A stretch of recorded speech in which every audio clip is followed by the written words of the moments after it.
Number 6, unrealistic expectations. Now, this, I kind of already alluded to this with saying that, like, I think most of us, when we decide we're going to go into nursing, have a fantasy about what nursing is going to be like. And this is literally what my book is based on. I wrote an entire book called Shit They Don't Tell You in Nursing School. You can get it on Amazon, you can get it on Audible.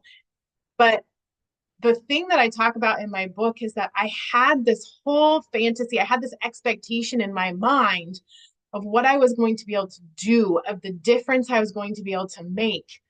And then I actually got into nursing and I realized there's all these checklists and these protocols and these expectations and this red tape and all these limitations on the dreams that I had for the type of care that I desired to give.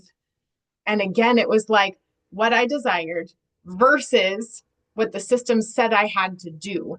And it often felt like those two things were in opposition to one another, which created stress and angst and confusion inside of me because my expectations for what I was going to do were unrealistic.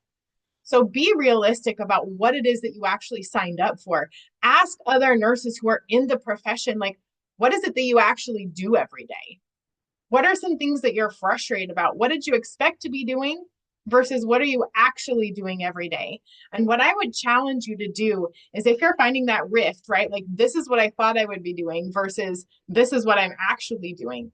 How can I bring more of this into what I'm actually doing every day? It's your job to burst the bubble of your unrealistic expectations and partner with the reality of what the profession of nursing is and still bring that heart, that soul, that love into the process, the metrics, what the system is requiring of you.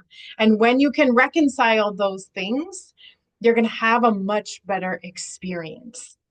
So I hope, my friend, that today has helped bring some reality to what nursing actually is, has brought some reality to the fact that, yeah, you are at high risk to flushing all of that hard work down the toilet. 18 to 30% of new grad nurses will leave the profession within 1 year.